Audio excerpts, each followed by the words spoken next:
अस्सलाम वालेकुम हाज़रीन, सभी दिगर शख्सियात, उलेमा इकराम, स्टेज के ऊपर और यहाँ पे मौजूद मेरे भाइयों, अस्सलाम वालेकुम। सकलेन ने जो बातचीत की, बेशक मुझे तो लगता है कि हर देरी से तुम्हारी मुलाकात है। इसके पहले होती तो बेशक मेरा स्टार कैंपेनर यही रहता। मैं पहचाना नहीं आपको कि उस दौर पे सर पे टोपी और दरगाह रूट से मैं मैयत में से आ रहा था, आलिफ लद्दा साहब के वालदा की, और चलते चलते वो मैकेनिक मोटरसाइकिल बना रहा था तो थोड़ी सी बच्चे से गुफ्तगू हुई और बहुत अच्छा मुकर्रर है, ये आज़ादी हमको नौजवानों को देनी है कि नई रोशनी, नया हुनर हमारे सामने है। कौम को भी पता चले किसमें क्या खूबी है जो हम उसको उस तरीके से लेके जाएं। बेशक उसको ज़रूर आगे लेके जाने का, स्टेज पे माइक देने का काम हम ज़रूर करेंगे। मुमताज़ शाह साहब कॉम्पिटिटर आ गया, आपको अच्छा बात करने वाला। मुझे करार साहब से मुलाकात की, राजन दादा को मैं फ़ोन किया था, राजू भाई से बात हुई थी। सबसे पहले राजू भाई से मुलाकात हुई थी तो कचरे के ऊपर रास्ते के काम बंद था और राजू पीछे पड़ा था कि कचरा उठे कर। आज भी हर हल्के के अंदर आप हमेशा जात पात के आगे कभी माने नहीं है और मदद करते हैं। बहुत खुशी हुई आज की जो कब्रिस्तान के दीवार का मामला, जब आज करार भाई ने सब चीज़ बताई प्रेस कटिंग के साथ, उस दौरान पे आप ही खड़े थे उनके साथ। अफसोस की बात है, हम तो मोमिन हैं, एक दूसरे की मदद कोई करता है ना, उसमें खुश होते कोई तो है मदद करने वाला। अब आवाज साहब से तो उम्मीद नहीं कर सकते। अभी आप बता था लाइव कोई है? हाँ, सब लाइव है, लाइव। अभी आवाज साहब रफीक कामदार के स्टूडियो पे वो मनियार चाचा को लेकर आए। इतनी दिल पे बात लगी कि वो वीडियो चल नहीं रहा है उनका कि मैंने मुसलमानों की चाचा की मदद किया। अभी खड़े वो चाचा की उम्र कितनी, मुझे उन्होंने कहा था कि नजीब भाई आपकी मदद के लिए हम चाचा को स्टेज पे लाएंगे। मतलब लाना मत, मतलब मेरा फर्ज था, मैंने किया। फोन पे आपको फोन किया, आप वहाँ बैठे थे, जो मुझे करना था किया। आज भी मोबाइल में रिकॉर्ड है, तारीख और टाइम के साथ, और जितेंद्र आवाड़ का वक्त देखना, पुलिस स्टेशन कभी पहुंचा, और स्पेशल आईजी रेलवे शिशवे साहब का रिकॉर्ड चेक करना।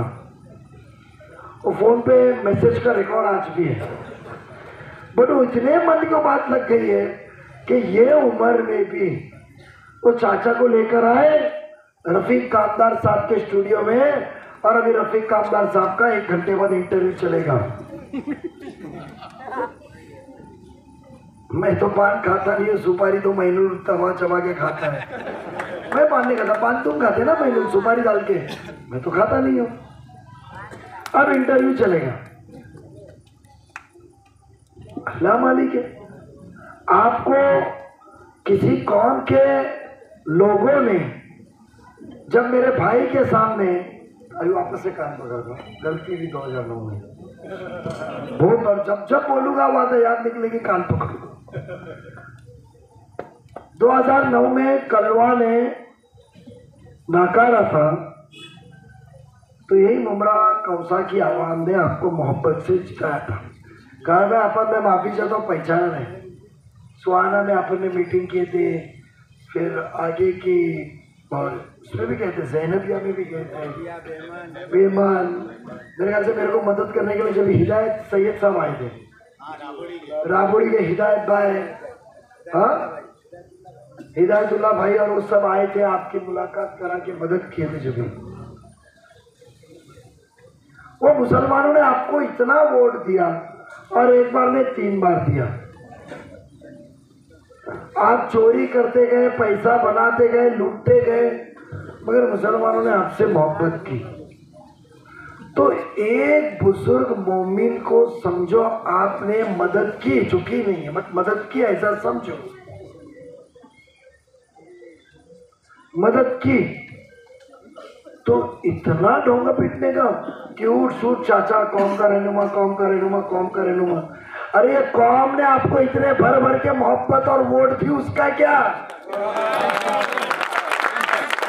जितेंद्र आवाज साहब जी, और मैं पत्रकारों को भी कहूंगा कि आप उनको सवाल क्यों नहीं पूछते, इतनी बार वोट दिए, एक मोमिन को किए। अरे हमारे पास तो वो फेरिस्त नेकियों की, बड़ो कैसा निकाले।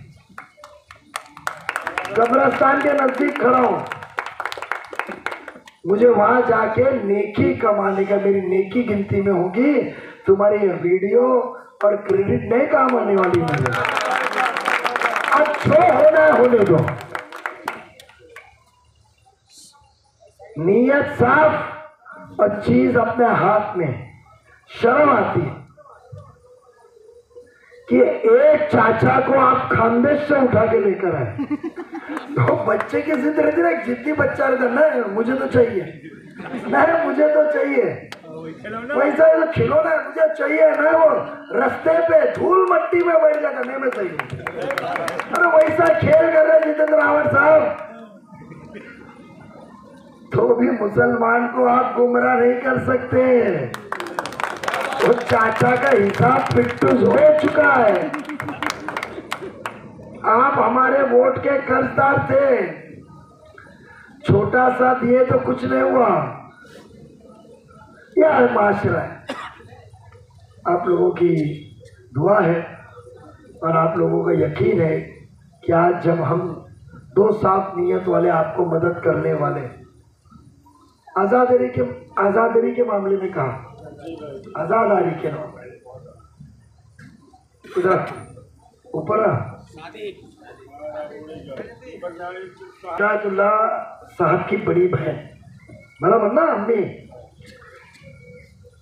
ये आपकी जमात से अपनी मस्जिद बना, उनका नाम क्या, वो जगह जिसके लिए उसका बेटा दोस्ती में, कैसर साहब। कैसर साहब का एक छोटा सा झोपड़ा था राबोड़ी में,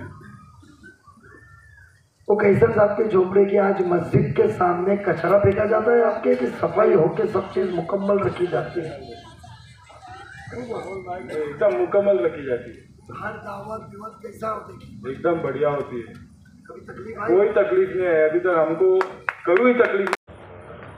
अब जो बदगुमानी फैलाना चाहते हैं, तो जिसकी बदगुमानी फैलाना चाहते हो ये इसी तरह। अरे भाई वो इबादत क्या करेंगे, इबादत तो आप करते हैं कि अभी तक किसी को पता भी नहीं, तो हमने कहा क्या क्या काम किया। एमएम में आपने छपरा लगाई है, किसी को कोई नहीं मालूम किसी को नहीं मालूम है। होगा। एमएम कब्रिस्तान में ये आपकी नेकी है, किसी को बताते नहीं है आप।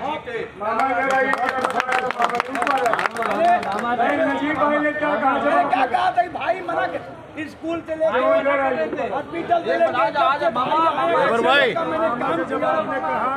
तुम भी जाओ, ओ रेबर भाई तुम भी जाओ, तुम भी जाओ, अरे रेबर भाई आप भी जाओ, आप भी जाओ। जवाब क्या दिया भाई? अस्सलाम वालेकुम।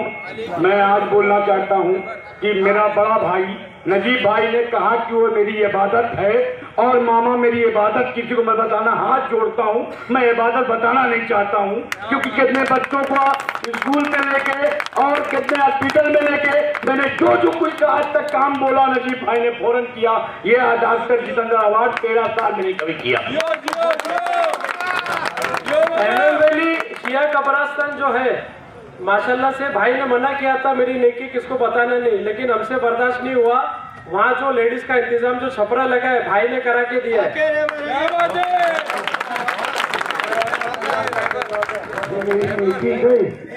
नहीं हुई भाई और बड़ी। अरे अभी तो बैग पहना, अभी वापस से बैलेंस बढ़ाना पड़ेगा।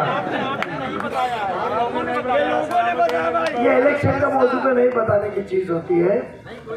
बात ऐसी है कि अब आजादारी की बात करते हो, बेशक उसमें कमी नहीं है, कोई रुकावट नहीं है। नारे तकबीर। मामला ऐसा है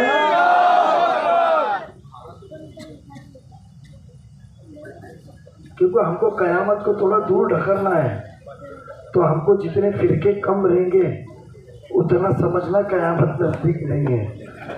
जितने फिरके बढ़ेंगे और जितनी आपसी इख्तिलाफात बढ़ेगी, समझ जाओ कयामत नजदीक है।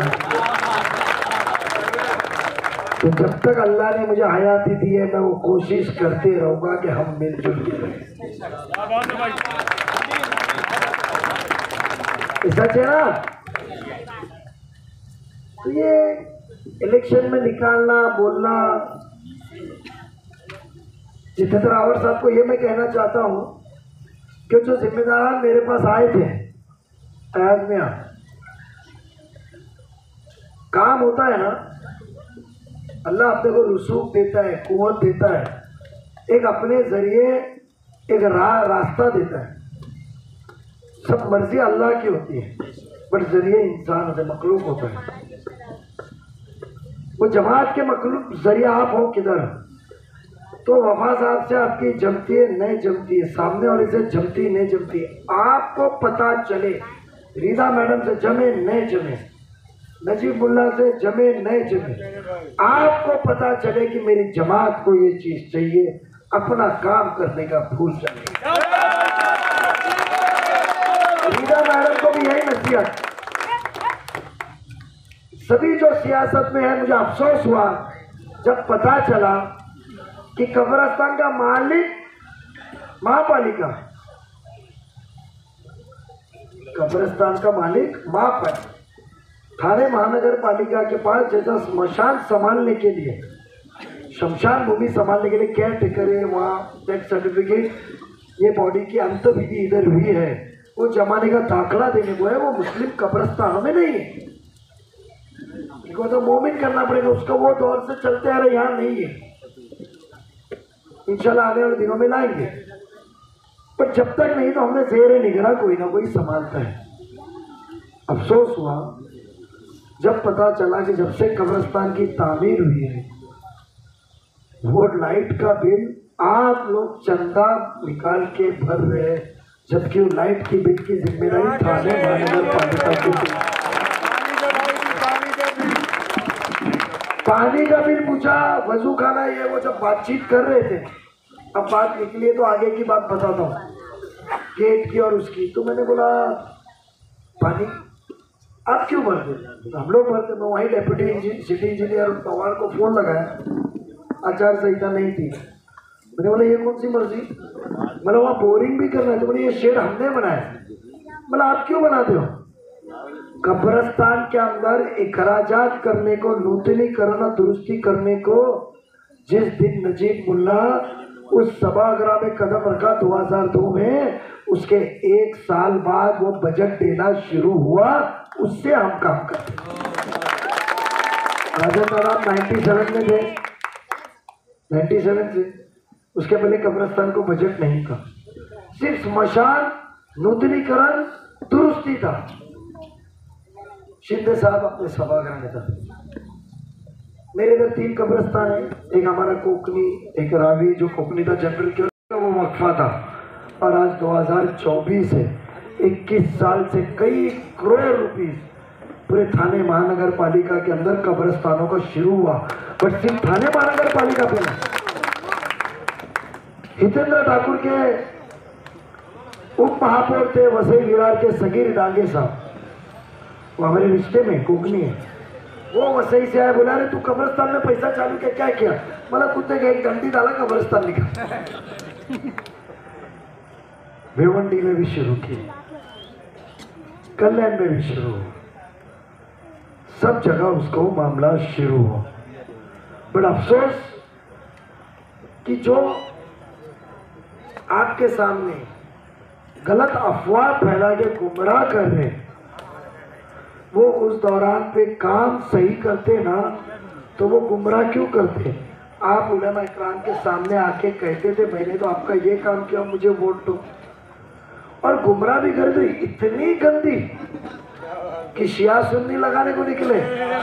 वो वक्फा तो इस हिंदुस्तान से खत्म हो चुका है। जलालुद्दीन साहब चले गए, वो इसराइल गए कि नहीं गए पता नहीं है, एक बार गए थे, मेरे को मालूम है उनका फ्लाइट नंबर से गए थे, एयर जॉर्डन थी, इकोनॉमिक क्लास से गए थे, सुबह का टाइम है, कामत करके छोड़ने को अंदर गया था, प्लेन में सुला के उसने मेरे को फोन किया था, आज भी नंबर उसका। 7 दिन के लिए गए थे, उसके बाद का पता नहीं है। मगर यहूदी नसारा जो सोच होती है बर्बाद करके इंतशार फैलाने की, वो गए के लिए गए पता नहीं, बट इस्राएली सोच आज तो यकीन हो गई कि उनके ज़हन में, यानी इंसान को तुमको साला मौलिक ने भी दिया, अहले हदीस ने भी दिया, सुन्नी ने भी दिया, हर जमात ने आपको दिया, और चंद वोटों के लिए अपना मकान बचाने के लिए आप इतना इंतशार।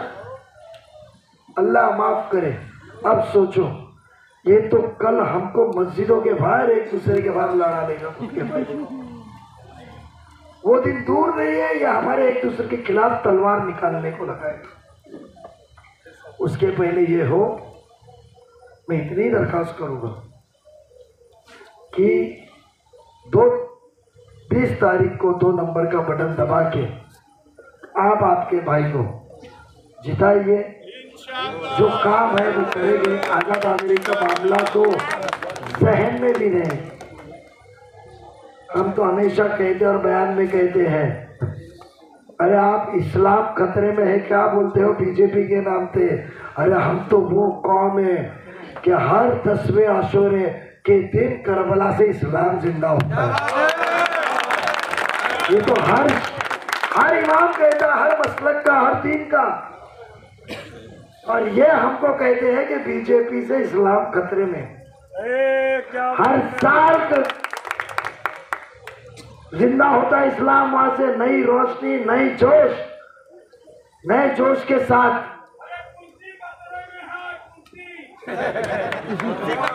मोहम्मद तो रोमिंग कार्ड में इतना दूर क्यों गया? तो ये चीजों के ऊपर ही इलेक्शनी वक्त तौर पे या मीडिया चैनल लाइव है। मैं मुमरा कौसा के सभी आवाम से कहूँगा कि यहूदी नसारा को कभी अल्फाज वापरा नहीं था, बट यहाँ आने के बाद इतना गंदा कि तुम सुन्नी शिया कर रहे हो। इस मामले के अंदर तो मैं आपको कहूँगा जितेंद्र रावत साहब, अब तो जंग जो 2 दिन की बची है ना, वो असली जंग अब शुरू हो रही है। अब जो कल से बाहर चीजें निकलेगी ना, अब जो चीजें निकलेगी ना, वो देखना क्या अब हमारे कौम के पीछे लगे चंद वोटों के लिए? मुसलमान कौम इस्लाम के पीछे लगे यार, हम तो सब मोमिन हैं। और आप इस तरीके की हरकत कर रहे हो, इंशाल्लाह अल्लाह माफ नहीं करेगा। सकलेन ने जैसा कहा, अल्लाह की छड़ी में आवाज नहीं होती। इंशाल्लाह 23 तारीख को वो आवाज नहीं है, वो छड़ी पता चलेगी। ये दुआ की दरखास्त करके इजाजत देता हूँ। अल्लाह हाफिज़। ये कलवा मुमरा का किस्सा है, ये कलवा मुमरा का किस्सा है।